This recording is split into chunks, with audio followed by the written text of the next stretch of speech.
saya Noel dan saya 24 tahun. Di sini di Ruang Diri saya sebagai pemilik dan pengelola juga di sini.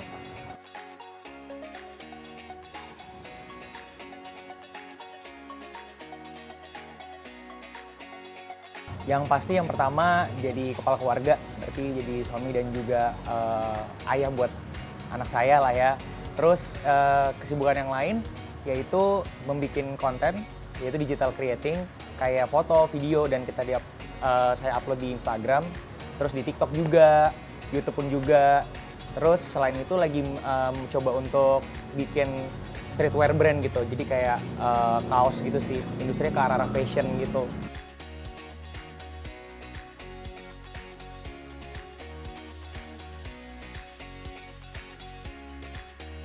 Paling mudahnya sih pakai aplikasi ya.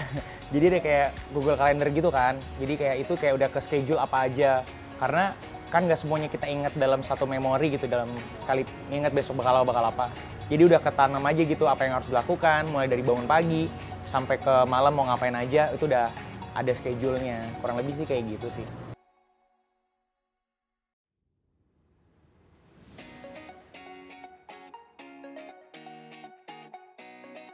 Kalau buat background sih pendidikan terakhir tuh S1 dan saya S1 dari BINUS, terus ngambil jurusannya yang Business Management and Marketing. Jadi dari situ mulai tuh kayak otak-otak bisnisnya mulai muncul gitu. Dan itu kan pertemanannya pada bisnis-bisnis juga, jadi kayak lebih kebangun dan lebih ngerucut untuk ngebuat sesuatu yang bisnis kayak gitu.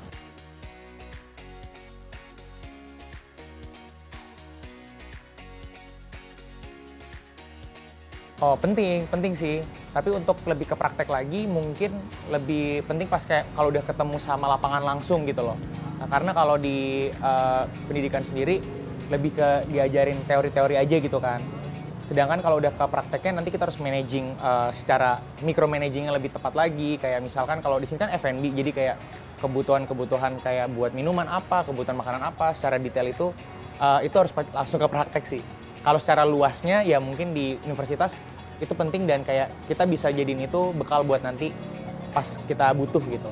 Dua-duanya penting. Kalau teori itu kita jadi lebih tahu untuk people to people, tapi kalau ke praktek lebih ke gimana untuk buat diri kita sendiri bisa ngebenahin dan menyelesaikan masalah sih.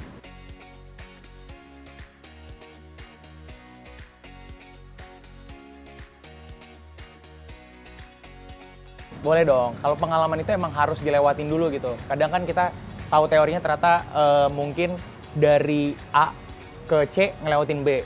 Tapi ternyata dari A ke C pas prakteknya ternyata nggak cuma itu, ada B kecil, ada B besar. Kurang lebih saya menjelaskan secara filosofinya tuh kayak gitu loh. Jadi kayak harus emang terjun langsung dan kayak bisa untuk menyimpulkan sendiri. Nggak secara semata-mata kayak tahu teorinya ini terus kayak pas ngelewatin gunain aja teori ini, ternyata nggak juga gitu loh. Kayak kurang lebih sih kayak gitu. Otodidak sih kalau buat F&B gitu-gitu. Cuma tetap kepake bekal-bekal kayak buat yang tadi saya bilang, managing gitu-gitu kan. Karena kan ada juga buat mengatur staff seperti apa dan lain sebagainya. Itu kepake di teorinya.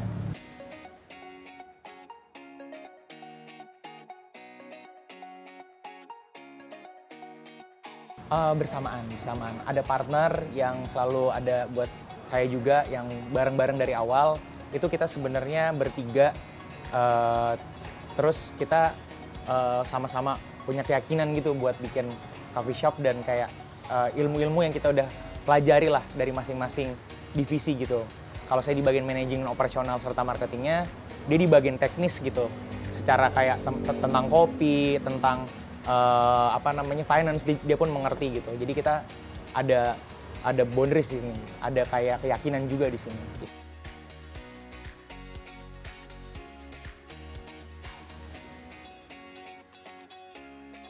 Awal mulanya itu di kontak sih sama dia, diajak kayak ketemu. Karena kan waktu itu saya tuh sering banget pergi ke tempat-tempat kopi gitu kan. Terus kayak di situ foto-foto, terus kayak ya nongkrong segala macam, update lah di situ. Jadi dia juga mungkin ada kayak ada kayak juga panggilan untuk ngajak saya gitu. Jadi dia akhirnya ngajak dan di situ kita klop, kita di situ juga kayak mau fight bareng. Dari yang kayak emang kita awalnya hanya kayak temenan, secara biasa gitu, nggak ada temanan purpose untuk bisnis, tiba-tiba kita punya satu kesatuan dan ternyata komitmen yang kuat buat bikin coffee shop Ruang Diri ini gitu.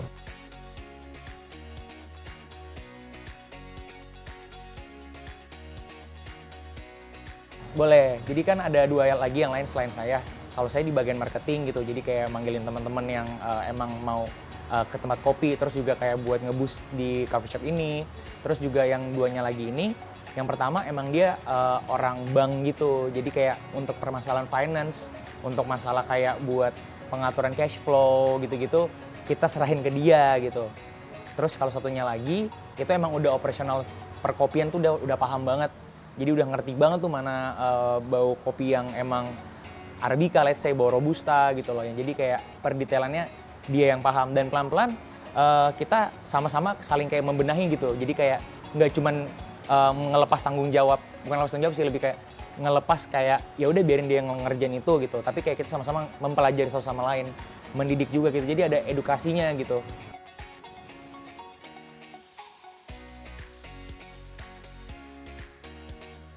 Ini lucu sih, awalnya itu bukan coffee shop sebenarnya yang kita lagi bangun, tapi lebih ke membuat kayak baju. Kita mau bikin baju yang kayak basic gitu, yang kayak cuman warna polos gitu kan. Terus makin kesini, ternyata kita itu punya pemikiran lain kayak gimana kalau kita bikin coffee shop gitu. Dan dari coffee shop ini pun kita sekarang lagi berpikir untuk bikin sesuatu yang lebih besar lagi. Jadi setiap hal itu jadi kayak peluang gitu, jadi batu loncatan untuk kita ngebuat suatu hal yang lebih lagi gitu loh. Kayak kita nanti ke depannya mau bikin event dan lain sebagainya gitu dengan koneksi dan juga skill yang emang udah kita masing-masing milikin.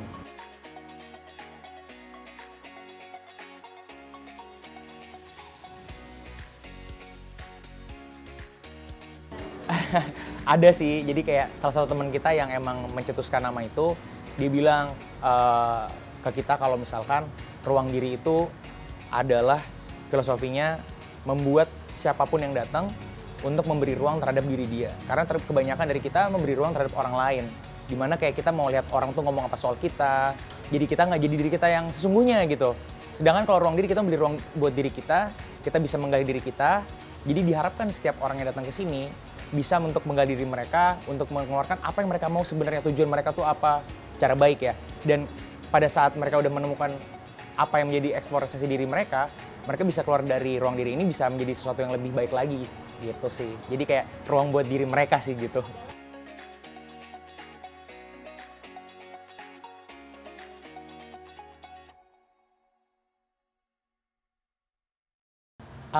Dari mencetuskannya itu kita akhir 2021. Terus kita banyak tuh ya banyak banget hambatan lah ya. Bukan hambatan, mungkin saya lebih sukanya bilangnya tantangan gitu. Dari kayak mencari desainnya kayak gimana, terus kayak ngomongin soal kayak misalnya pembangunannya seperti apa, ngobrol sama tukang yang ya ada problematikanya tersendiri. Itu yang harusnya Februari, ekspektasinya kita baru buka di bulan Mei akhir, dan ini baru hari ke-10.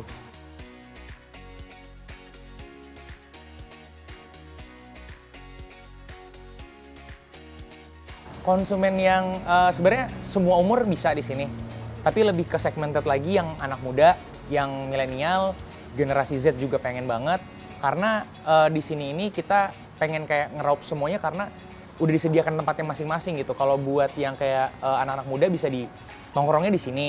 Kalau misalkan mereka mau kerja bisa di bagian smoking indoornya. Karena di situ kan orang pengen ngerokok tapi pengen adem juga gitu ya.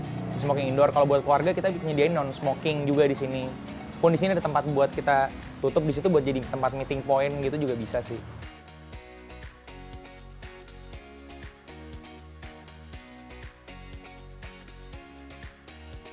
Ruang Diri ini punya tagline yaitu natural and communal.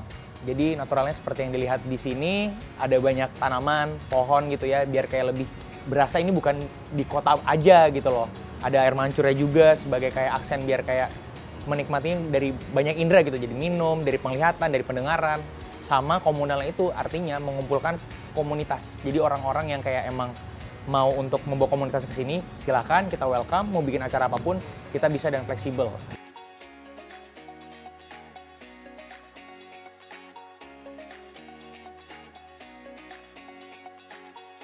So far dari apa yang udah teman-teman cicipin dan jadinya kayak mereka repurchase gitu, beli lagi, itu dari minuman yang pertama, itu ada specialty kita, latte-nya namanya butterscotch.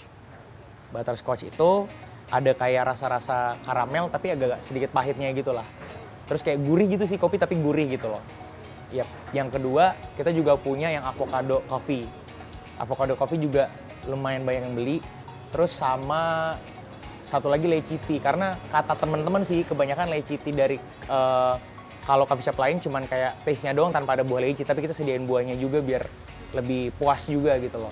Dari makanannya ada carbonara chicken rice, itu jadi nasi sama ayam pakai carbonara, terus kayak krim gitu, plus dikasih telur setengah mateng gitu. Sama yang terakhir ada ultimate chicken rice, itu ada perpaduan rahasia kita gitu untuk nyajiin ke customer biar kayak lebih nendang banget, beda daripada chicken rice yang lain.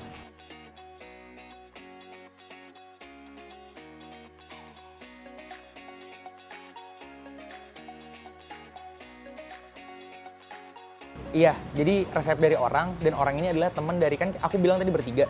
Nah, salah satunya ini yang emang punya teman untuk kayak membuat makanan gitu, hobi bikin makanan gitu kan. Jadi dia pun udah pernah buka booth makanan, sering banget bikin makanan. Juga bisa dibilang udah jadi chefnya kita gitu loh, head chefnya kita lah. Dianya itulah yang ngejeruk mesin buat kayak, ini aja nih makanan ini, penataannya seperti ini, dan pas kita coba juga kayak amazed juga sih dengan penemuan makanannya itu. Jadi ya satu orang inilah yang jadi kunci buat makanannya.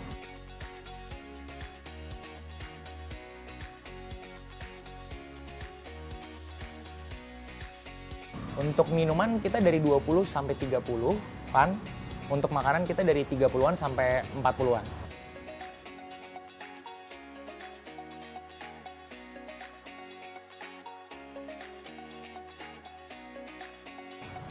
Strategi marketing yang lagi kita bikin adalah yang tadi seperti tagline-nya si Ruang Diri itu juga, yaitu komunal, mengundang komunitas-komunitas. Jadi nanti di sini akan ada event nih yang kayak tiap minggu diadain untuk ngebuat customer dari berbagai market itu datang ke sini gitu. Jadi kayak misalnya nanti ada tanah liat gitu misalkan, mau bikin tanah liat gitu-gitu kan. Jadi kayak customer-customer yang dari, market-market dari tanah liat bisa datang ke sini, bisa mengeksplor untuk datang dan juga merasakan experience-nya sendiri di Ruang Diri gitu loh.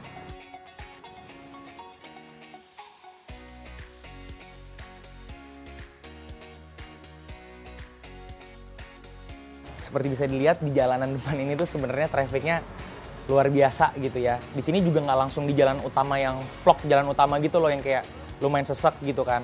Tapi ini kayak sedikit ada alternatif lah, belok dikit, agak ke dalam dikit gitu. Jadi nggak ramai banget. Dan di sini ini suka juga karena di lurusan ini lagi dibangun kayak tempat F&B yang di danau gitu. Jadi kita juga bangun di sini gitu. Jadi pengennya juga ini jadi benih juga buat kayak sekitaran kita buat jadi F&B gitu juga sih.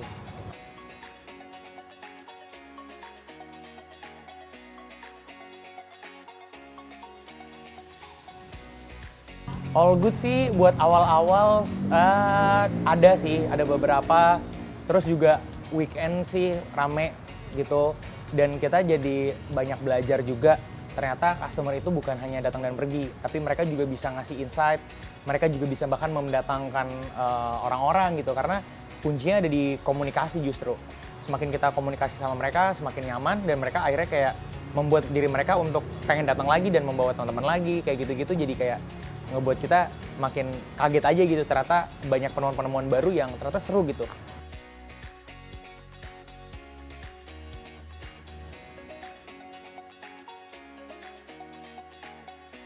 Ya bareng-bareng sih dari kita bertiga masing-masing punya kenalan dan juga teman-teman yang emang suportif gitu. Terus juga dari aku, kalau dibilang gampang atau enggak sih ya ada enaknya buat jadi well known awareness-nya, tapi ada juga tantangannya karena harus menyajikannya secara maksimal gitu. Kalau nggak maksimal takutnya gampang untuk di intercept gitu, kayak ini tempatnya ternyata kurang bagus ya kayak gitu, tempatnya si Noel misalkan atau tempatnya siapa gitu kan, Shannon gitu, kurang bagus ya. Jadi kayak tricky juga sebenarnya Tapi ya itu jadi tantangan yang kita suka juga sih.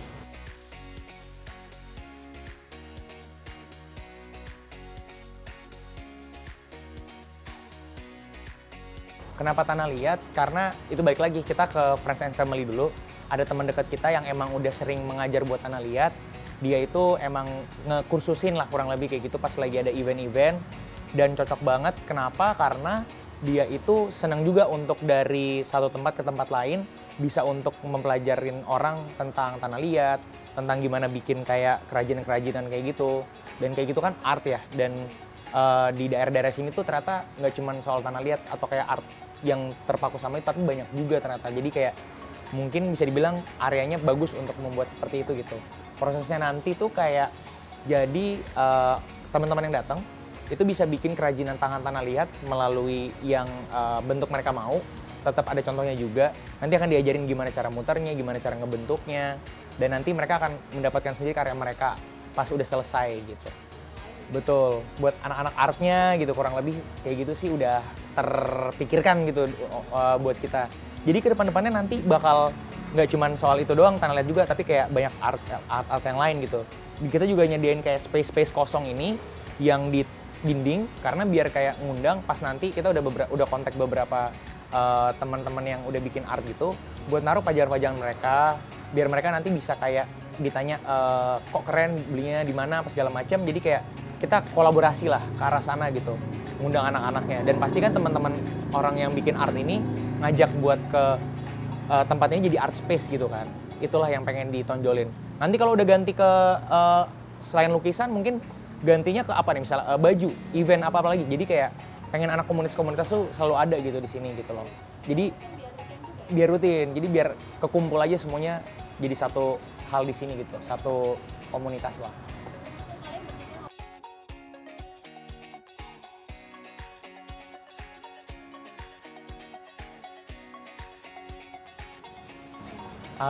Inspirasi sih nggak ada, cuman ya yang ada yang ngajak itu sih, namanya si teman saya ini, si Eto itu yang ngajak untuk kayak bikin coffee shop karena dia udah punya ilmu yang kuat juga buat di coffee shop gitu sih. Sisanya kayak learning by doing aja lah gitu.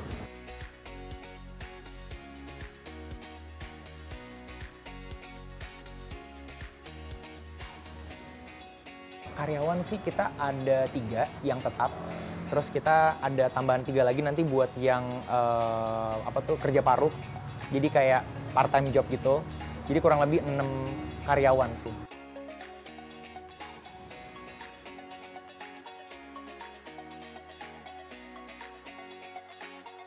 Pemilihannya yang penting punya niatan untuk mau bekerja, terus tidak money oriented tapi value oriented. Jadi mereka mencari nilai yang mereka bisa dapatkan. Terus pengennya sih kalau buat yang part time itu anak-anaknya yang emang daerah sini gitu, jadi nggak jauh dari kerjaan mereka, nggak ada alasan buat telat, terus nggak ada alasan buat apa segala macem lah yang kayak kita nggak keradar gitu loh ibaratnya. Gitu sih. Sisanya bisa komunikasi dengan enak aja sih.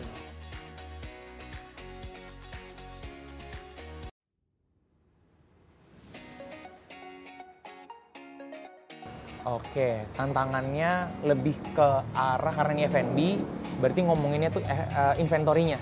Jadi inventory-nya itu emang harus tetap ditempatin di tempat yang emang sudah siap untuk dikerjain. Karena waktu pengalaman dari kemarin sempet kayak ada beberapa kali kayak pas lagi mau masak sesuatu atau lagi mau bikin sesuatu minuman atau makanan, ada yang habis gitu, harus beli lagi gitu loh. Kayak hal-hal inilah yang kita benahi selama trial open ini gitu loh. Tantangannya sih kurang lebih kayak gitu sih.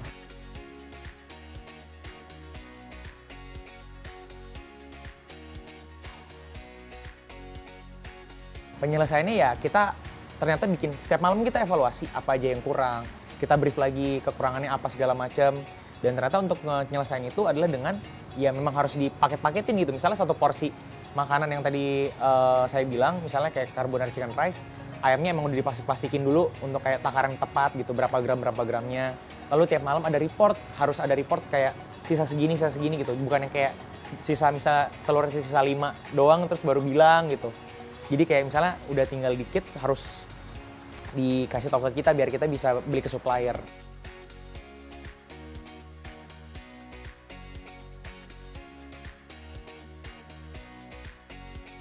teman-teman terutama yang di daerah Cinere atau di Lebak Bulus, Jakarta Selatan, silahkan mampir ke Ruang Diri Coffee. Karena di sini ini bukan cuma tempat buat kita makan minum, pasti juga buat nyantai bisa, buat WFC, Work from Coffee Shop bisa. Dan kita pengen di sini buat kenal kalian, kita bisa berkomunikasi, kita nemuin apa yang bisa kita lakuin di antara perbedaan menjadi kolaborasi. Semoga bisa menjadi manfaat dan berguna buat teman-teman yang datang. Kalian datang, menggali diri, eksplorasi diri, dan kalian keluar bisa lebih bermanfaat. Itu aja. Ditunggu kedatangannya di Ruang Diri di Cinere dan follow Instagramnya @kopiruangdiri. Thank you.